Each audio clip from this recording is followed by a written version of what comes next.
Bapak Ibu sekalian, kita akan bersama-sama merenungkan firman Tuhan di bawah satu tema perjamuan yang benar atau perjamuan kudus yang benar. 1 Korintus pasal 10, 1 Korintus pasal 10 ayatnya yang pertama sampai dengan ayatnya yang ke-33. 1 Korintus pasalnya yang ke-10 ayat yang pertama sampai ayat 33. Saya akan membaca secara utuh bagian firman Tuhan ini dan Bapak Ibu sekalian mengikuti di dalam pembacaan yang ada. Demikian firman Tuhan. Aku mau supaya kamu mengetahui, saudara-saudara, bahwa nenek moyang kita semua berada di bawah perlindungan awan dan bahwa mereka semua telah melintasi laut. Untuk menjadi pengikut Musa, mereka semua telah dibaptis dalam awan dan dalam laut. Mereka semua makan makanan rohani yang sama dan mereka semua minum minuman rohani yang sama. Sebab mereka minum dari batu karang rohani yang mengikuti mereka. Dan batu karang itu ialah Kristus. Tetapi sungguh pun demikian, Allah tidak berkenan kepada bagian yang terbesar dari mereka, karena mereka ditewaskan di padang gurun. Semuanya ini telah terjadi sebagai contoh bagi kita untuk memperingatkan kita, supaya kita jangan menginginkan hal-hal yang jahat seperti yang telah mereka perbuat. Dan supaya jangan kita menjadi penyembah-penyembah berhala sama seperti beberapa orang dari mereka. Seperti ada tertulis, maka duduklah bangsa itu untuk makan dan minum. Kemudian bangunlah mereka dan bersuka cita. Janganlah kita melakukan percabulan seperti yang dilakukan oleh beberapa orang dari mereka. Sehingga pada satu hari telah tewas 23.000 orang. Dan janganlah kita mencobai Tuhan seperti yang dilakukan oleh beberapa orang dari mereka. Sehingga mereka mati dipagut ular. Dan janganlah bersungut-sungut seperti yang dilakukan oleh beberapa orang dari mereka. Sehingga mereka dibinasakan oleh malaikat maut. Semuanya itu telah menimpa mereka sebagai contoh dan dituliskan untuk menjadi peringatan bagi kita yang hidup pada waktu di mana zaman akhir telah tiba. Sebab itu siapa yang menyangka bahwa ia teguh berdiri, hati-hatilah supaya ia jangan jatuh. Pencobaan-pencobaan yang kamu alami ialah pencobaan-pencobaan biasa yang tidak melebihi kekuatan manusia. Sebab Allah setia dan karena itu ia tidak akan membiarkan kamu dicobai melampaui kekuatanmu. Pada waktu kamu dicobai, ia akan memberikan kepadamu jalan keluar sehingga kamu dapat menanggungnya. Karena itu saudara-saudara yang kekasih, jauhilah percabulan, penyembahan berhala. Aku berbicara kepadamu sebagai orang-orang yang bijaksana. Pertimbangkanlah sendiri apa yang aku katakan. Bukankah cawan pengucapan syukur yang atasnya kita ucapkan syukur adalah persekutuan dengan darah Kristus? Bukankah roti yang kita pecah-pecahkan adalah persekutuan dengan tubuh Kristus? Karena itu, karena roti adalah satu, maka kita sekalipun banyak adalah satu tubuh. Karena kita semua mendapat bagian dari roti yang satu itu. Perhatikanlah bangsa Israel menurut daging. Bukankah mereka yang makan apa yang dipersembahkan mendapat bagian dalam pelayanan mezbah? Apakah yang kumaksudkan dengan perkataan itu? Bahwa persembahan berhala adalah sesuatu? Atau bahwa berhala adalah sesuatu? Bukan. Apa yang kumaksudkan ialah bahwa persembahan mereka adalah persembahan kepada roh-roh jahat. Bukan kepada Allah. Dan aku tidak mau bahwa kamu bersekutu dengan roh-roh jahat. Kamu tidak dapat minum dari cawan Tuhan dan juga cawan roh-roh jahat. Kamu tidak dapat bagian dalam perjamuan Tuhan dan juga dalam perjamuan roh-roh jahat? Atau maukah kita membangkitkan cemburu Tuhan? Apakah kita lebih kuat daripada Dia? Segala sesuatu diperbolehkan, benar, tetapi bukan segala sesuatu berguna. Segala sesuatu diperbolehkan, benar, tetapi bukan segala sesuatu membangun. Jangan seorang pun yang mencari keuntungannya sendiri, tetapi hendaklah tiap-tiap orang mencari keuntungan orang lain. Kamu boleh makan segala sesuatu yang dijual di pasar daging, tanpa mengadakan pemeriksaan karena keberatan-keberatan hati nurani. Karena bumi serta segala isinya adalah milik Tuhan. Kalau kamu diundang makan oleh seseorang yang tidak percaya, dan undangan itu kamu terima, makanlah apa saja yang dihidangkan kepadamu, tanpa mengadakan pemeriksaan karena keberatan-keberatan hati nurani. Tetapi kalau seorang berkata kepadamu, itu persembahan berhala, janganlah engkau memakannya, oleh karena dia yang mengatakan hal itu kepadamu, dan karena keberatan-keberatan hati nurani. Yang aku maksudkan dengan keberatan-keberatan bukanlah keberatan-keberatan hati nurani sendiri, tetapi keberatan-keberatan hati nurani orang lain itu. Mungkin ada orang yang berkata, mengapa kebebasanku harus ditentukan oleh keberatan-keberatan hati nurani orang lain? Kalau aku mengucap syukur atas apa yang aku turut memakannya, mengapa orang berkata jahat tentang aku karena makanan yang atasnya aku mengucap syukur? Aku menjawab, jika engkau makan, atau jika engkau minum, atau jika engkau melakukan segala sesuatu yang lain, lakukanlah semuanya itu untuk kemuliaan Allah. Janganlah kamu menimbulkan syak dalam hati orang, baik orang Yahudi atau orang Yunani, atau jemaat Allah. Sama seperti aku juga berusaha menyenangkan hati semua orang dalam segala hal. Bukan untuk kepentingan diriku, tetapi untuk kepentingan orang banyak, supaya mereka beroleh selamat. Bapak dan Ibu sekalian, saya percaya waktu Bapak Ibu sudah mendengarkan pembacaan ini, Bapak Ibu bisa tangkap beberapa pelajaran, Bapak Ibu bisa tangkap beberapa kebenaran-kebenaran, tapi mungkin juga Bapak Ibu ada pertanyaan-pertanyaan dari bagian firman Tuhan ini. Nah, kita berdoa supaya dari apa yang akan kita uraikan dari firman Allah ini, kita boleh diberkati dan kita boleh diberi penjelasan dan kejelasan dari bagian firman Tuhan ini. Nah, tema yang saya ambil pagi hari ini adalah perjamuan kudus atau perjamuan yang benar. Perjamuan yang benar adalah perjamuan yang melambangkan hidup yang dikuduskan oleh Yesus. Setiap kita masuk dalam perjamuan kudus, kita diingatkan bahwa kehidupan kita adalah kehidupan yang berpadanan, yang cocok, yang maunya Tuhan.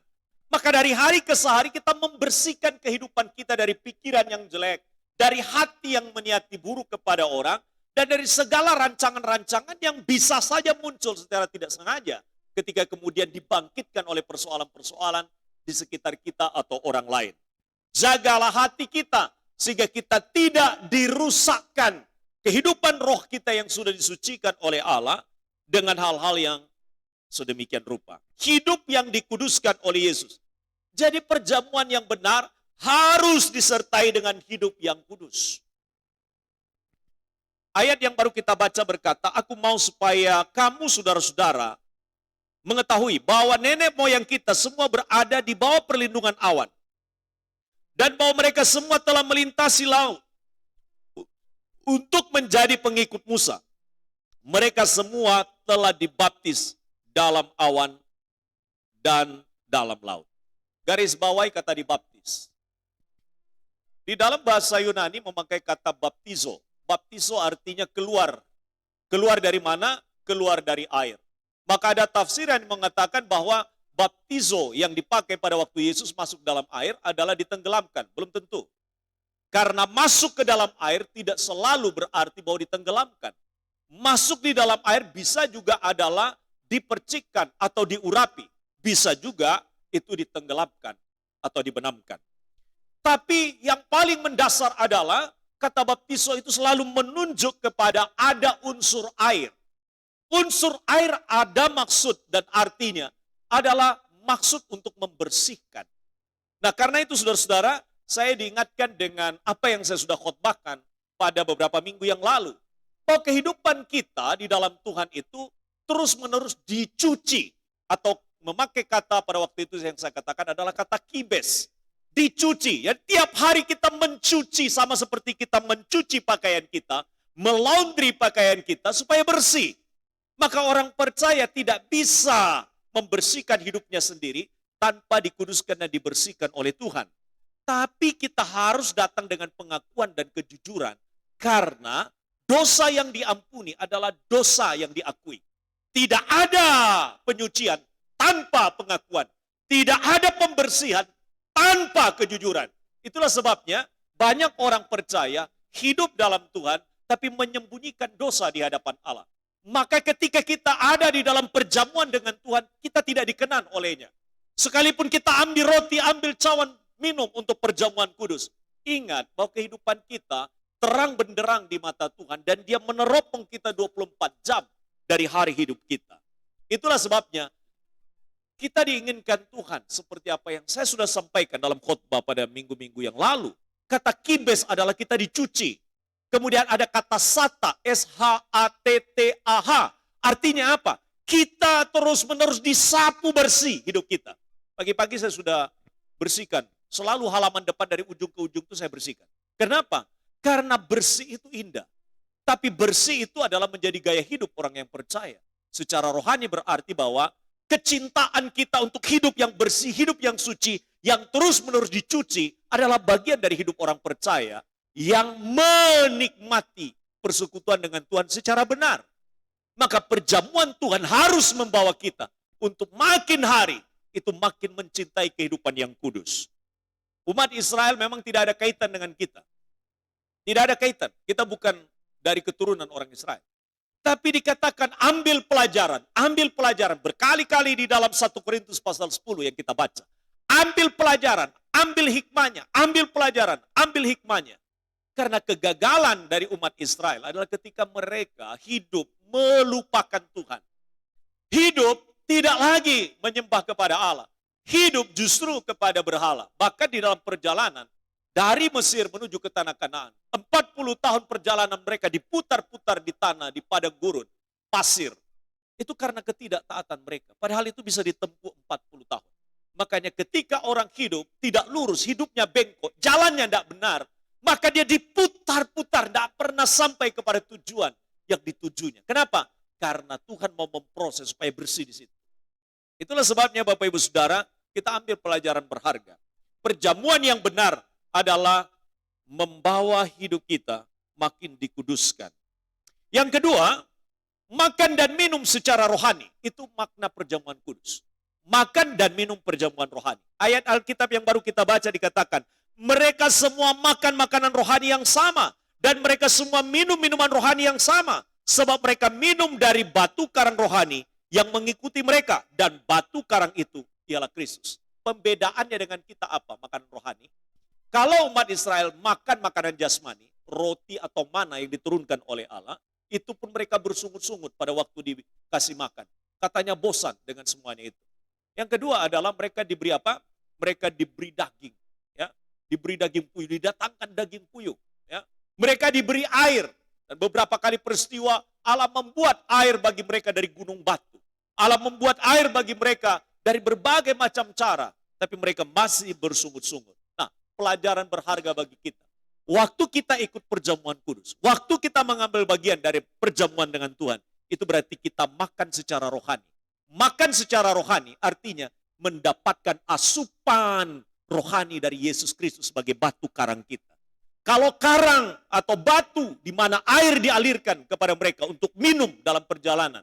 Ketika mereka berjalan dari tanah Mesir menuju ke tanah Kanaan. Kita dalam perjalanan hidup mengikuti Yesus. Kita minum makanan rohani dari Yesus Kristus. Maka tema yang terus didengungkan kepada kita dalam semester adalah menjadi serupa dengan Kristus. Artinya apa? Kita terus belajar dari Yesus. Kita terus menikmati persekutuan dengan Yesus. Seorang muda menghubungi saya. Dia berkata begini, Pak, Bagaimana supaya saya ini bisa menjalani hidup yang benar? Saya bilang tidak ada jalan lain. Kamu harus belajar kepada Yesus Kristus. Manusia bisa menuntunmu, tapi terbatas. Belajar kepada Yesus Kristus. Bagaimana caranya, Pak? Belajar kepada Yesus Kristus, baca Injil. Injil Matius, Markus, Lukas, Yohanes.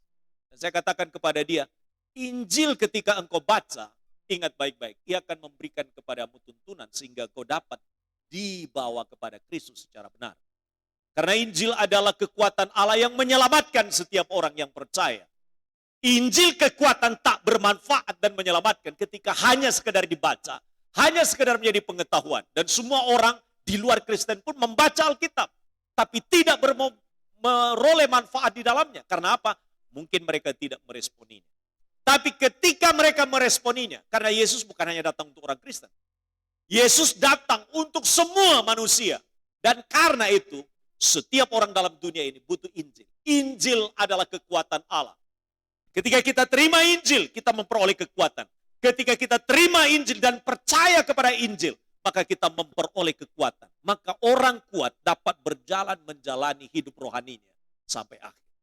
Bapak Ibu Saudara yang dikasihi oleh Tuhan, waktu kita masuk dalam perjamuan atau menyaksikan perjamuan kudus, berarti kita sedang makan dan minum secara rohani, mendapatkan asupan dari Yesus Kristus. Karena itu Bapak dan Ibu, kita dalam hari-hari hidup kita, bukankah kita pilih makan minum yang cocok, yang sehat? Betul atau tidak? Kita tidak akan mungkin makan minum dari makanan atau minuman yang membuat kita akhirnya teracuni karenanya. Maka kita pilih makanan yang pas. Kita pilih makanan yang cocok dengan kita. Saya golongan darah O. Itulah sebabnya saya menghindari minum kopi. Karena orang yang kecenderungannya minum kopi yang golongan darah O itu cepat membuat itu asam lambungnya naik. Ya. Tapi banyak orang kadang-kadang kemudian ya udahlah, karena minum kopi juga ada manfaatnya untuk pankreas. Bapak Ibu juga sisi minum kopi juga ada manfaatnya, ada positifnya. Pankreasnya makin bagus, makin enak, ya, makin lebih nyaman. Tapi Bapak dan Ibu, kelebihan minum kopi juga bisa menimbulkan penyakit. Ya, itulah sebabnya Bapak dan Ibu sekalian, kita menjaga agar setiap makan dan minum kita itu kita asup, kita nikmati untuk kesehatan kita. Sama seperti itu. Ketika kita mau sehat secara rohani, mari kita mendapatkan asupan rohani pengajaran dari Yesus Kristus. Dan karena itu orang percaya tiap-tiap hari dibangun oleh kekuatan firman. Supaya dia boleh makin hari makin dituntun secara benar. Berikutnya, perjamuan kudus yang benar adalah jangan menginginkan hal-hal yang jahat dan menyembah berhala atau memberhalakan dunia, yaitu uang dan harta. Tuhan harus menjadi yang terutama. Banyak orang kadang-kadang kehilangan prioritas dalam hidup. Saya tidak menyembah berhala Tuhan. Saya tidak menyembah berhala Pak Adi. Saya tidak menyembah ini dan itu.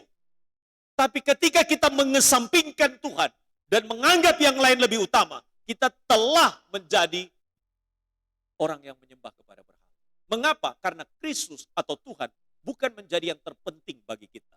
Itulah sebabnya Bapak dan Ibu sekalian, kita harus bergumul dan berdoa. Agar kehidupan yang kita jalani betul-betul menempatkan Tuhan sebagai prioritas utama dalam hidup kita. Waktu kita ikut perjamuan, pada waktu kita menyaksikan perjamuan kudus, itu berarti kita menambahkan lagi komitmen kesetiaan kita kepada Kristus dalam hal mengutamakan Dia. Carilah dahulu kerajaan Allah, dikatakan dalam Matius 6 ayat 33. Dan kerajaan, maka semuanya itu akan ditambahkan kepadamu. Orang tidak cari yang ditambahkan, lupakan sumbernya. Maka dia akan mengalami keadaan makin lama makin kurang. Dia cari makin kurang, dia cari makin kurang. Karena sumbernya itu dilupakan. Padahal ketika kita dekat kepada sumbernya, engkau tidak akan mungkin mengalami kekurangan dalam hidup. Dan kalaupun mengalami, selalu ada jalan terbaik yang disediakan oleh Allah. Alkitab katakan, Tuhan tidak akan pernah biarkan anak-anaknya menjadi peminta-minta.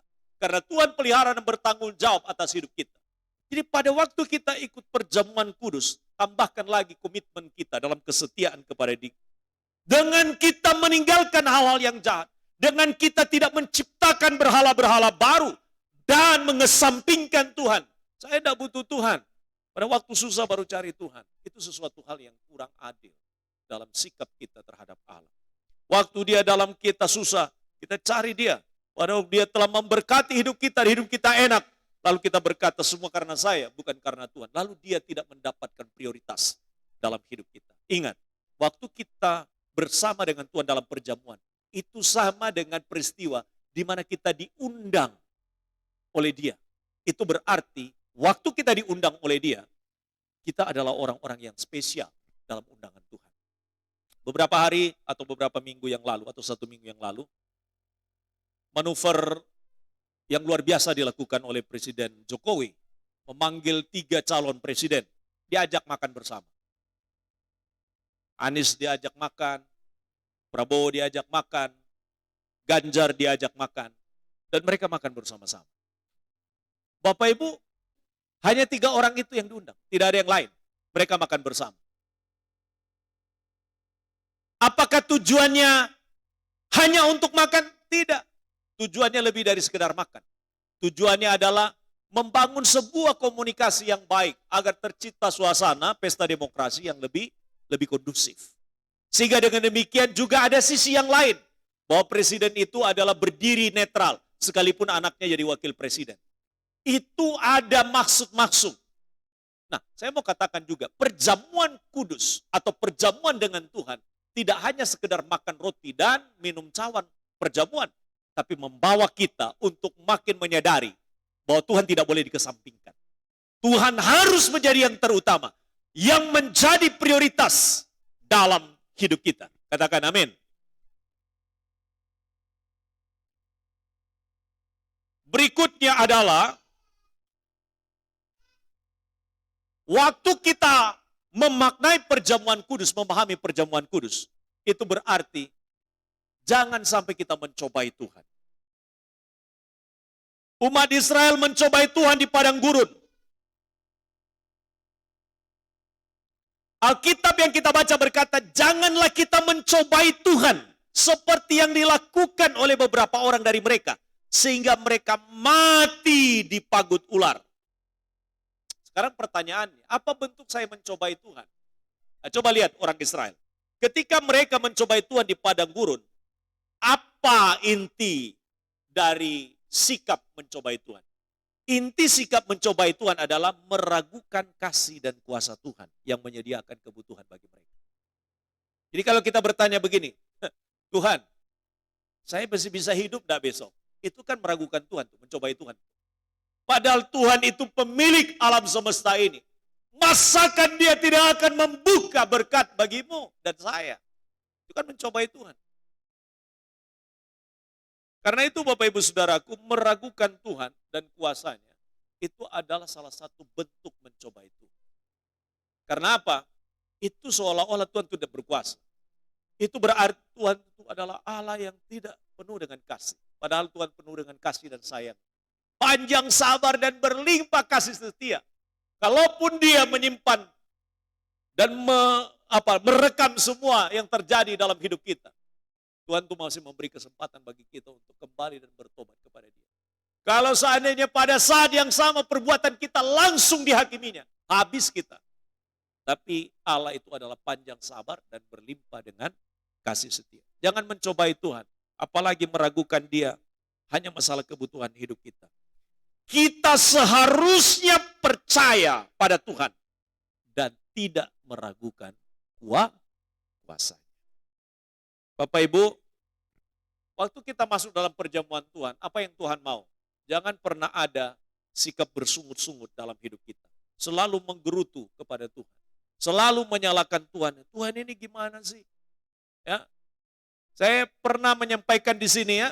Saya menyampaikan di sini dalam sebuah renungan dan saya pakai contoh. Ada orang yang waktu dia sudah panen padi, dia kemudian menggelar padi yang sudah dipanen untuk dijemur di panas matahari.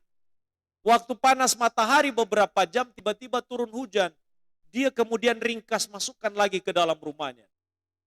Tidak lama setelah itu kembali lagi matahari bersinar dengan terang. Dan dia pikir saya akan menuntaskan menjemur padi saya pada hari. Lalu dia keluarkan lagi. Dia beberkan, dia gelar kembali. Tidak lama beberapa jam setelah itu hujan lagi. Lalu saking marahnya, dia berkata demikian, yang di atas bisa atur musim atau tidak? Kalau tidak bisa atur musim, biar saya yang naik, yang sana silakan turun. Wah, ini kan kurang ajar sama Tuhan.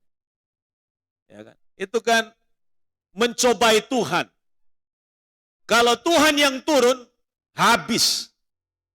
Makanya hidup itu perlu disyukuri. Ada makan dan minum, disyukuri. Ya. Ada kecukupan, ada kebutuhan pakaian, apa yang ada pada kita, disyukuri. Segala sesuatu membawa kita untuk tidak bersungut-sungut. Karena itu banyak yang mati dikatakan, dibinasakan oleh malaikat maut umat Israel itu dalam perjalanan menuju ke tanah Kanaan. Oleh karena apa? Kebanyakan menggerutu. Maka orang percaya ketika masuk dalam perjamuan Tuhan, kita seharusnya dibawa untuk makin banyak bersyukur. Amin.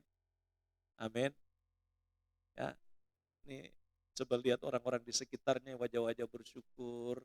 Coba lihat, jangan-jangan ada urat raut-raut wajah yang ini yang susah, terlalu banyak tekanan hidup sampai lupa ucapan syukur. Coba lihat dulu, lihat baik-baik dulu. Ada enggak? Ya, hidup itu harus disyukuri. Ya, kalau bisa hidup hari ini sudah bersyukur, enggak usah mikir abot-abot sing isu. Ya, yang esok hari, ya itu ada urusannya sendiri. Tuhan kan bilang, burung di udara saja dipelihara, apalagi kita orang yang percaya. Yang tidak menabur, tidak menanam, tidak menuai loh, dipelihara Tuhan hidupnya.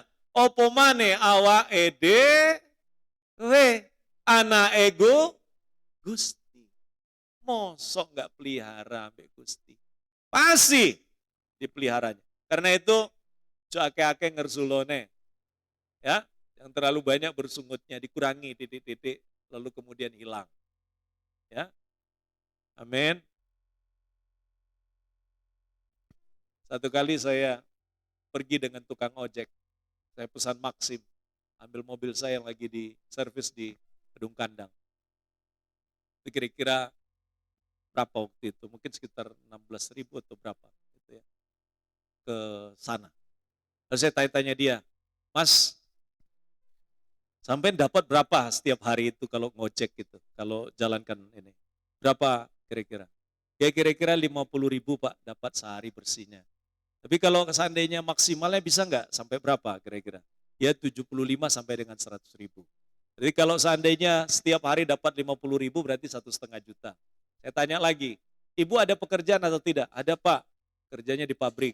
Oke, berarti kan dapat UMR itu. Berarti dapat kira-kira 4,5 juta. Kira-kira cukup nggak untuk kebutuhan sehari-hari? Nggak cukup ya Pak. Saya tanya, sudah punya rumah atau belum? Belum ada Pak. Gitu. Tinggal di mana? Tinggal di rumah mertua, Pak. Saya bilang, sampaian sisakan dari seluruh pendapatan sampaian 20% supaya bisa punya rumah kira-kira berapa tahun ke depan. Kalau enggak, ambil kredit di BTN. Setidak-tidaknya sampaian keluarkan uang untuk cicilan, untuk punya rumah sudah ada juntrungnya, ada bentuknya, ada jadinya, ada yang terlihat. Saya katakan begitu dengan dia. Lalu dia bilang, enak Bapak ya. Dia bilang begitu, enak Bapak ya. Lihat penampilan, ini kelihatannya tampang-tampang bos-bos duit akeh. Gitu ya. Makanya kadang-kadang penampilan menipu, siapa yang tahu apa kesusahan Pak Adeli. Karena apa? Orang pakai jas itu dianggap adalah orang berduit. Padahal waktu dirogoh jasnya nggak ada isinya. Waktu dirogoh gantongnya nggak ada dompetnya. Berarti nggak pegang apa ya, nggak pegang apa-apa. Nah, Bapak Ibu, saya katakan, Mas, ojo lali Mas. Hidup orang itu ada tahapan-tahapannya. Kalau sampean tahu, saya ini adalah penjual kantong kresek di pasar dulu saya. Kaget dia. Duh kok bisa Pak? Lah iya. Jadi Mas, lek sampean ini misalnya menganggap bahwa punya 4,5 juta itu belum cukup. Mas, kakean Mas. Saya itu pernah digaji 300 per bulan Mas. Cukup. Sampai digaji puluhan juta pun kalau merasa tidak cukup ya tidak cukup. Segala sesuatu perlu disyukuri. Ya, terima rezeki setiap bulan 1 juta cukup apa enggak? Cukup. Terima 10-an juta sampai 20 juta. 20 juta kira-kira cukup. Kalau ada orang bilang tidak cukup, keterlaluan itu.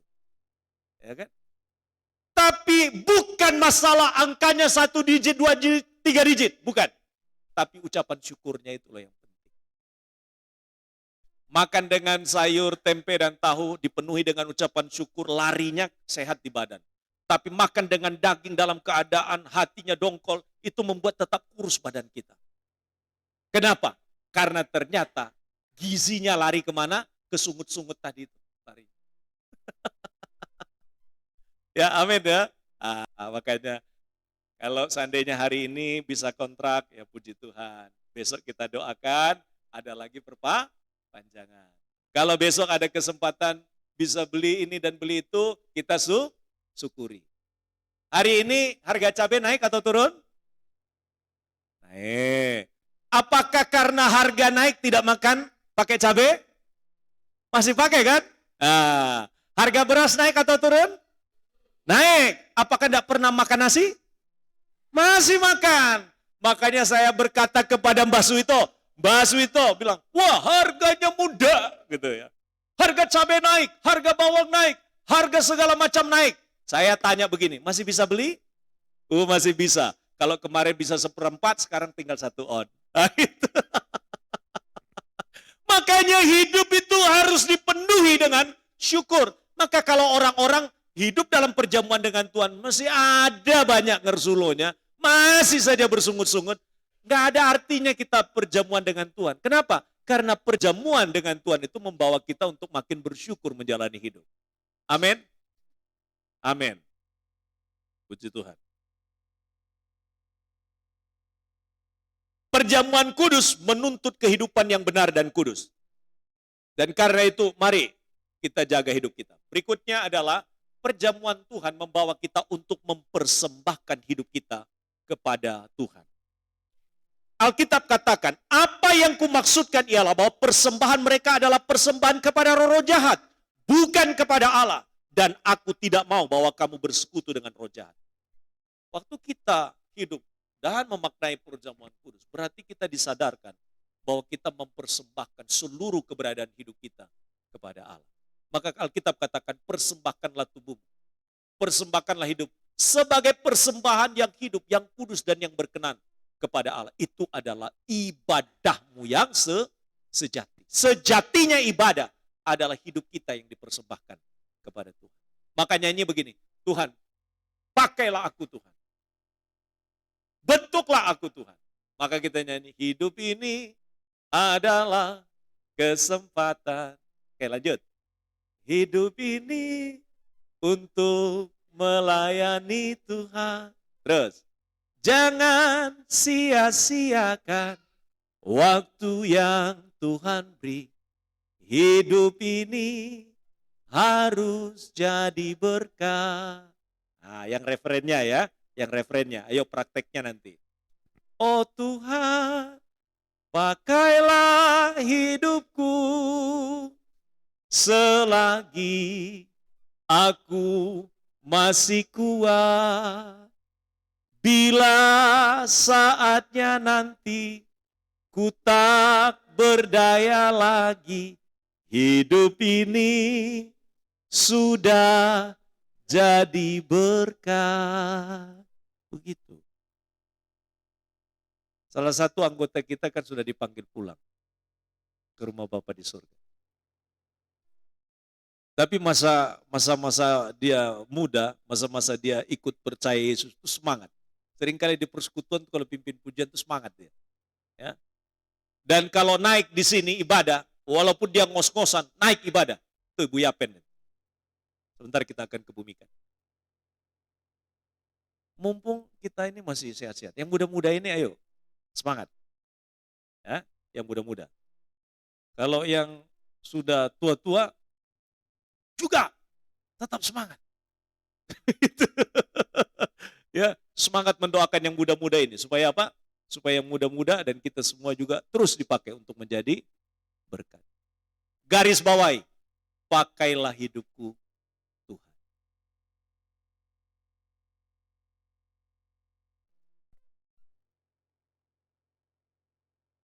Terakhir, jangan menjadi syak. S-Y-A-K. Apa itu syak?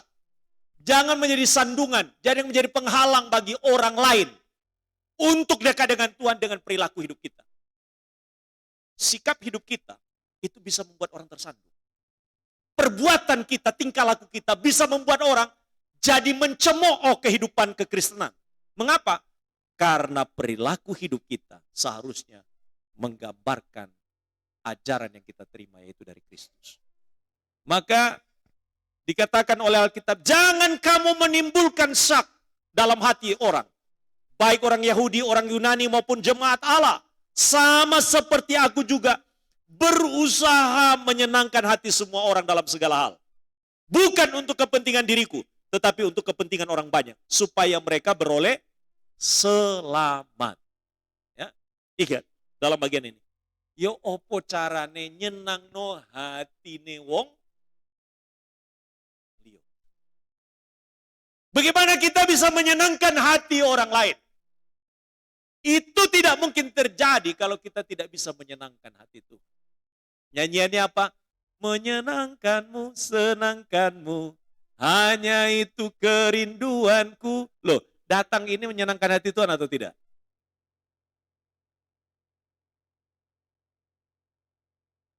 Ayo, teruslah. Ya opo caranya nyenangkan hati.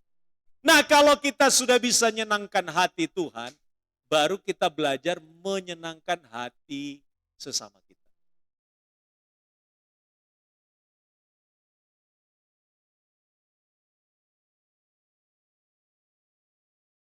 Anak-anak mumpung orang tua masih ada, yo opo carane nyenangno hatine Bapak Ibu?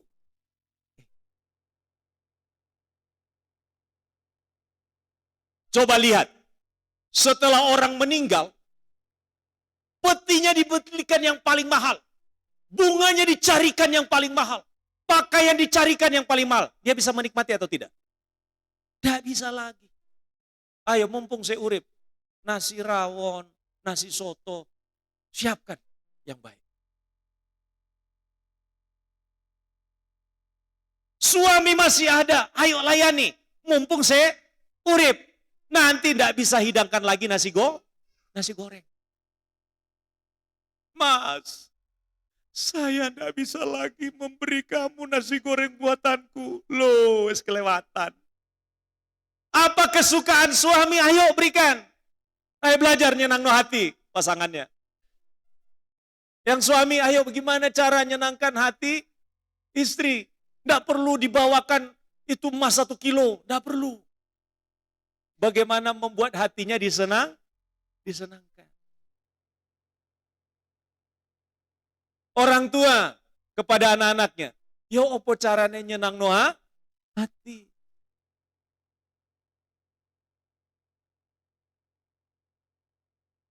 Terus bundi, gampang gak kira-kira mempraktekannya? Mulai pulang dari tempat ini, yo opo carane aku nyenangno hati bojoku. Nah gitu. Gimana cara saya menyenangkan hati dari pasangan saya? Gimana saya menyenangkan hati orang tua saya? Ayo praktek. Ya.